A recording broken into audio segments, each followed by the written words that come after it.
Kuya Vic, Oo. kung sumama ho kayo sa akin, nung una pa lang tayo nagkita, edi sana hindi ho ako nagkaganyan. Lalala po ng lalala yung pneumonia. Ano po niya yun? Eh, walang gamot na Walang gamot na pumapasok eh. Oo. Ano kaya mainam yan? Eh, ayaw na niya bumalik sa ospital. Tapos si Ate Tere, ayan, sila nang nakiusap, wala pa rin. Ang gagawin natin, ano yung magandang gawin? Ako para sa Ma- akin, mapilit na lang yan. Kasi ganyan, pag naka-ano siya dyan, baka isang araw, matigas na. Sabi nga ni Kuya ka, baka 1 week lang, di tumagal yung buhay.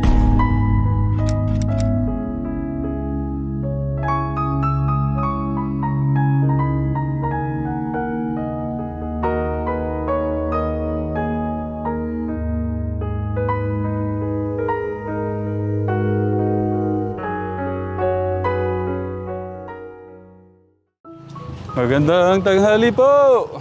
Ay, magandang tanghali po. Ganang tanghali. Tara po. Ano pong nangyari? Eh, kasi pinauwi na nung ayaw mapasaksak sa Hindi, sa ilong nung... hindi niyo na ho kami nabalitaan sa paglabas. Hindi ba kayo nabaltaan ni Iday? Eh, Teresa. Wala po eh. Wala po. Nasaan po siya? Ando siya sa kabilang pader eh. Saan ho tayo Pwede dadaan? may hagdan din eh. Kaya nyo bang makihad kaya? Sige po, pwede po. Hello po. Sige, Freddy. Kapatid ko yan. Opo. Kapatid. Magandang magandang tanghali po. Thank you po. Magandang tanghali po. Bisitahin ko po si Kuya. Kaya nyo ba makihad dito tate? Opo naman. Pupunta sa kapitbahay, baka tamaan yung alambre. Hello po. Magandang Namin po. nalagay pa samantala eh. Sige po. Idaman lang gagawa namin siya ng balangkas. Opo. Tay, kaya nyo? Sige, kaya ka. Freddy, kaya ba? Kaya. Akin na tayo. Hawakan ko. Laba, nandaba. Kuya Gos, kaya mo? Pwedeng mabuwal dun eh. Kukunin ko siri. Nagputol sila ng ano. Ano po bang gagawin? Eh gagawin niya namin dyan eh. Gagawa kami ng balangkas. Sabi ko po, kukuha ko po siyang bahay niya. Ang kasi yung magbabantay dito, pwede namin bantayan pagka... Oo. Baka po kasi doon na namin gawin Oo. sa may kulungan na yon. Para iano namin sa may santol na yun yung itong mahaba na to. Oo. Tutukod namin gano'n para Sinabihan ko si Ate Tere bago siya lumabas, hahanapan ko po ng bahay. Okay. kasi po dito malapit-lapit sa mga Kamag-anak. kamag-anak at saka po pwedeng gumibit kung ano man ang Oo. Pangalan niyo, Kuya? amang Bali Fernando. Kapatid ko yun Si Kuya. Junior, oh. Kain mo muna tayo para may lakas ho tayong gumawa. Sige. Tara po. Kumustahin ko lang ho si Kuya Bik-Bik. Tekram. Kuya Bik-Bik, Oo, Master Madam.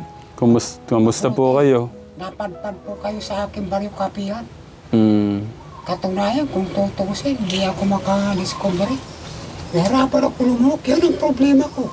Kaya ang gusto, dito sa ilong. Eh bakit sa ilong? Eh dapat dito sa paglulunok. Wala.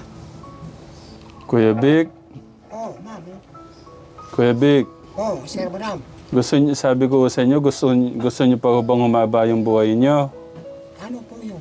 Hindi. Gusto niyo pa ho bang humaba yung buhay niyo? Opo, Sir Madam. Bakit naman hindi? Hindi ho kasi, sundin niyo yung gustong gawin ng doktor, ng mga nurse. Isang linggo na ako doon maingat. Hindi man inasikaso yung pampalunod. Nagbabayad ako ng kuryente. Nagbabayad ako sa silda. Anong selda? Wala akong selda doon. Ano pa po? Yung gamot. Yung stress. Ang dami na akong tusok. Yan o, isa. Dalawa. Tatlo. Meron pa dito, 4. Oh. nahirapan na po ako. Pag nirelease order na, hindi na sila nagtatanggap sa dahilan, nilabas. Binabayaran ko kuryente. Yung sinasabing kuryente, aircon, ilaw. Pagdating na naman sa parang panggamutan, Sino, yung tinutulungan. Kuya Bik, wait lang. Sino po bang gumagastos? Wala na tayo doon kung sinong gumagastos. Ang mahirap, isip-isipin natin, ang reklamo, ang makakain. Hindi kung saan napupunta. Hindi, wawa ako. Sinasabi kinakawawa. Hindi naman sa nagagalit. Ang mahirap, ang sinasabi nagagalit, ang gusto nila ako magperwisyo. Pero bang ilalagay sa ilong, katapos yung ilalagay sa bunganga, direkta sa lalamunan. Hindi mag-ubobo na ako noon. Paano kuminga? Lalagyan daw ng lugaw. Pag hindi, yung bang binixer na ano ba yun? Ilalagay sa bunga, hindi na Blender. namatay ako. Oh, ma'am, sir ba daw? Hindi namatay ako, naimatay. Hindi kawawa ako. Mabuti kung meron kong kasama katulad kay Ma'am Yeye, wag isa sa buhay. Paano sumasakit ang ulo? Hindi, mabuti nga pinaniguan nila ako, sir ba daw? Lumaban ako, hindi ko kayang. Katulayan, gusto ko, ako po. Magkaroon ng tubig, lalagyan ko sa ulo. Ligan. Pagkatapos, dito naman sa Sekmura, patutuluan ko dito. Hindi. Paliliguan lang, wika. Para ibalik ka namin sa karpa. Hindi ako sa ngayon. Sa dahilan, release na ako roon. Dito na ako sa Barrio Kapiyan. Yung pa ako, kaliwa, ginaganyan-ganyan ko. Nanginginig sa yung bang, para po bang, namamanhin sa sakit. Ganyan. Nanangganyanan ko.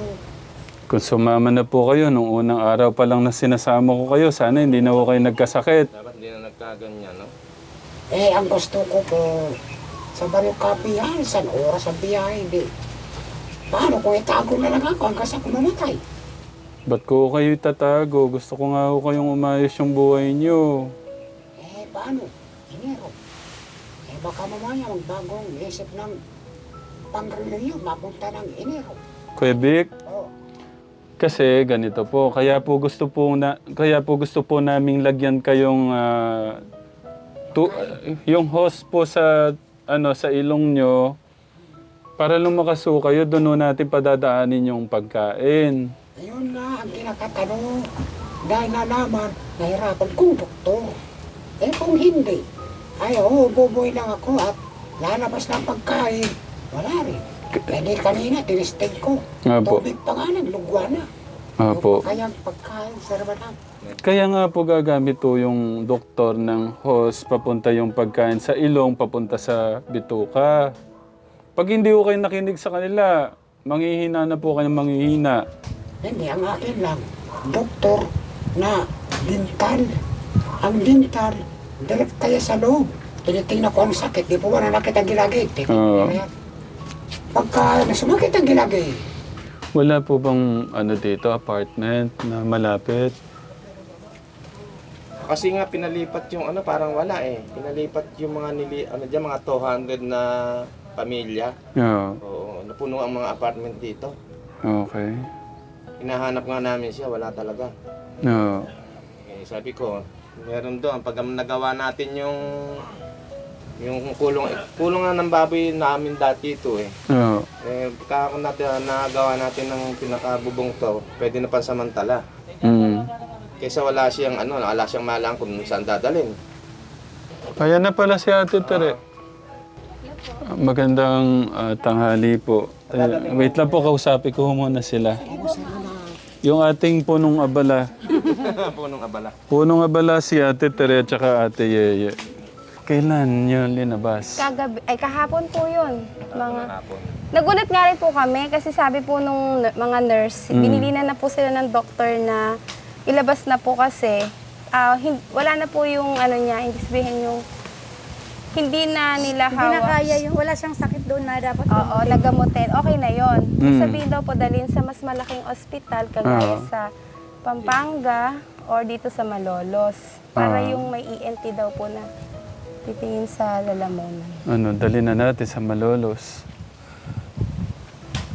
Ang problema po, baka ma-confine. Sige, kung magpapalagay lang naman po sana siya ng walang problema yung Oo. host. Kasi kayang-kaya na po namin siyang pakainin. Nalinis ko na, napaliguan yan eh. Oo. Pinaliguan na. Inano po namin siya para maginhawa yung pakaramdam niya. Kaso ayaw niya sumunod. Ano kayang maganda? Sa kanina. Kanina po. Mananadyak na daw siya. Kanina po, tatadyakan na ako, susuntokin. Sabi ko, Kuya Bek, bakit mo naman ako anuhin? Ako tong nag-aano sa'yo. Oo. Pero ano na lang, tinalikuran ko na lang kasi galit. Kasi ang gusto namin nga, papaliguan namin siya. Mm. Pero ano naman, na nangyari naman yung gusto namin, maginhawa yung pakiramdam niya. Opo, hindi na kayo nakapaghintay na maghanap ako ng apartment. Hindi na po. Pero dito naman po, pwede na siya at least malapit sa amin. Kung sakali lang na ano. Kung meron lang po sanang talagang yung host eh. Sabi ko, Kuya Vic, eto lang po yung pinapaliwanag ko sa kanya. Kuya Vic, eto ka ako yung yung host kasi dala namin eh. Mm. Maliit lang to, tapos ilalagay lang doon sa Sabi niya, ito sinus. Sabi niya, gano'n. Baka daw hindi siya makahinga, kaya ayaw niyang ipalagay. Ina-explain namin. Tapos sabi ko, sige, may gatas siya na konti. Binibigyan.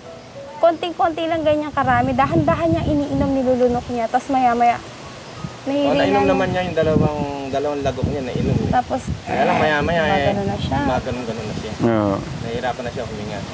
Parang napunta lang sa baga eh. Kaya ubo siya. Hanggang sa nailuwatin niya.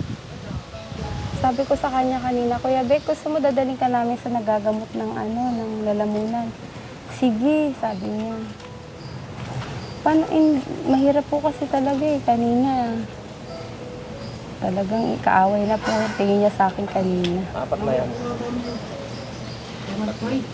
Tatay Freddy. Bago linabas si Kuya Bik sa yung mga pinagawa natin, yung CT scan, yung Endoscopy. endoscope, yung chinek po yung endoscopy. Tapos pa. Lahat na po ginawa x-ray. Nasa akin po yung mga result lahat. Binigay na po sa akin kasi kahapon, sabi nung nurse, pwede nyo na pong ilabas. Tapos bukas balikan nyo na lang po yung yung mga bill para ayusin. Pero anong gagawin natin kung ayaw pong magpalagay ng... Yun nga ang pinipilit namin lahat. Mula kahapon hanggang kanina. Sabi ko nga po doon sa kapatid ni Kuya Bik, yung pong nagpunta si Kuya Rene. Rene, pakiusapan niyo yung si Kuya Bik para makabitan po ng, anong tawag ko doon? NGT. Para doon po natin padaanin yung pagkain, pero ayaw. Thank you ho pala kay Tita Julie. Thank you po sa napakagandang regalo. Lakos po yung katekram. Maraming salamat po, Tita Julie Kilian. Maraming salamat po at sa mga iba pang mga regalo, hindi lang sa akin, pati sa mga anak ko, sa mga bata doon, mga anak-anakan natin. Maraming salamat po. Tita Julie, bahala na po ang ating Diyos sa inyo. Gusto ko na kumain. Ha? Gusto ko na kumain. Hindi ako tinutulungan sa paglunok. May taga-sud-sud pa sa akin. Hindi ako pinapagsalita. Ang gusto, matalo ako. Balik na ho tayo sa hospital. Ay, hindi po. Dahil, kukornerin lang ako sa loob. Dahil doon, ang nangyari roon, parang, po roon sa loob?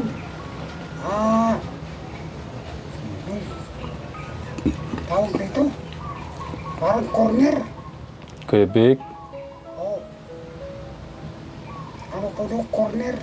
upo muna kayo, Kuya Bik, para magkwento tayo. Hindi mo maganda lagi nakaupo. Ay, nakahiga. Kasi nga, baka matulero ako. Bakit to? Mayroon silang magpaikot sa pagtingin. Narapan ako mabuti na kay Gapo. Yun na lang akin. Ang akin lang. Ayun ko lang inabot mo sa akin ko lang mayroon pa doon. Pagkain. Kuya Bik, Oh. Kung sumama ho kayo sa akin, nung una pa lang tayo nagkita, eh de sana hindi ho ako nagkaganyan. Kaya nga akin ang iniisip, eh baka mapagawi ako sa alangan. Hanggat hindi pa ko ayos. Baka wala ho dito. Eh, hindi ako nakakain. Katunayan, magpapagupit ako sa kuko ko. Ako lang. Yan o, kanina binabasag. Ah, Wala na akong laman sa aking katawan. Inabot na ng isang linggo mahigit. hindi po. For 15 days na, tay. Oh, 15 days na po buhat nung dinala ko kayo sa hospital. eh gaano ka bilis. Isamantalang eh. January 1 po yung nagkita tayo nung dinala ko po kayo sa hospital. Walang bilang. Hindi, 1, 2, 3, 4, 5, 15 na po ngayon. Ang bilis naman ang bilang. Ah. Ano nangyari yun? Hindi ko po alam. Mabilis lang ho talaga yung araw. Eh, gusto ko po, malagyan ako ng tubig. Papatakan ko ulo ko. Partikular na dito sa may kalagitnaan. Na didiretso naman sa likuran. Sa ganyan, hindi ako mainitan. Eh, ang sabi kong wawa, talagang kawawa. Wawa ko lagi. Talagang magiging mas kawawa po kayo kung ayaw niyong palagay yung hose sa ano nyo, sa ilong nyo. Ang gusto ko mangyari, ang ibalik nila ang panlasa ko at manulok ko pagkain. Pagka nalagyan niyo po ng hose yung ilong nyo, dadaan po yung pagkain down. Unti-unti, lalakas na po kayo. Eh, malit lang ng hose dito. Tapos sasampak nila dito. Eh, ninarapan naman ako dito sa loob. Hindi po, hindi po talaga kayo mahirapan. Makinig po kayo. Manimang, no, yan ang mangyayari ako, hindi ako makahinga. Mamamatay ako di oras. Dahil yung nanununok ko, na babara sa lalamunan. Makinig po kayo kasi. Kung ilo nga, sasabihin mo, hindi ako makakaranas ng kahirapan. Eh di mamamatay pala ako. Hindi yung ganyan po, kumamambosing. Walang ganyan na po, Sir Badam. Ang gusto ko, makakain pa ako. Ang gusto ko, muna sa bunga. Alam ko, ngayon, December pa, may nakaupong hindi nila alam, ano ma'am? Dahil ito, sinus. Ang ibig sabihin nito, kung nakakahinga o hindi, nakakahinga yun, oh. Maliban lamang kung sinus, ang na-request ko, paglunok. Kita may sumusul na sutsot. Italo ako. Mabuti ko may kasama ako. May papaling dapat, hindi. Sakit, bukod puwita ko, parang binungkot. Dito. Nangangayayat na po kayo. Kaya nga. Paano yung mga yatin, yung mga makalunok ng pagkain? Kung makalunok ako ng pagkain, ano po ba ang ititesting ninyo dyan kung paano ko makalunok?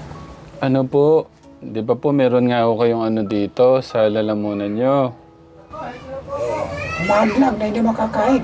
Oo. Tinis-tinis ko ang aking hika. Lunok. Kaya nga po ang gagawin Kuya Vic, dadaan po yung Wala eh. hose dito po sa ilong nyo. Hindi ang mangyayari. Ilalabas ko lang hika ko. Tingnan mo. May tayo na po kayo? Oh, May tayo na po kayo? hindi ako tumatay. Wala ako kinakain eh.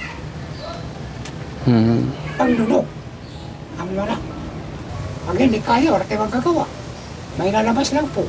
Doon yung matitesting kung paano. Ayaw nyo naman nung sumunod sa ano eh, wala tayong magagawa niyan. Iwawa naman ako. Ayaw nyo pong magpalagay ng hose sa ilong nyo para makakain kayo.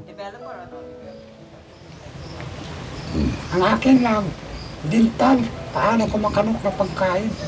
Masakit ang likod ng aking tangkugo. Release order na po ako eh. Hindi na sila sa ngayon dahil sa pinanggalingan. Dahil hindi nila ako pinakain. Hindi ako nakanunok ng laway.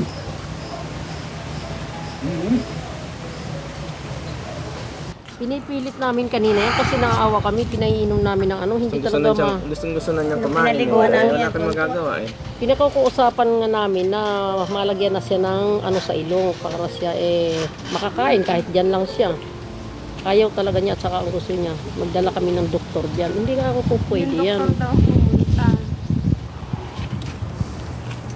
Tinesting namin po yan kahapon eh. Ah. Naisuka din eh. Hindi kaya eh, nahirinan siya kahit patak lang. Gusto niyo po, dumaan po yung NGT sa bibig. Hindi naman pwede. Sa ilong talaga yung katekram eh. Kasi nga, baka hindi daw po siya makahinga kasi panghinga niya daw po yung ilong. Nakikipagkagalit lang yan pag sinabi sa ilong. Nagwawala siya kanina kasi Kaya gusto sino niya. sisipain sa inyo? Si siya. Ako sisipain. Nasabi niya, nakikipagsuntukan na nga ako'y kamatayan eh. Nakikipagsuntukan na daw Talo siya. si kamatayan, kaya buhay pa siya hanggang ngayon.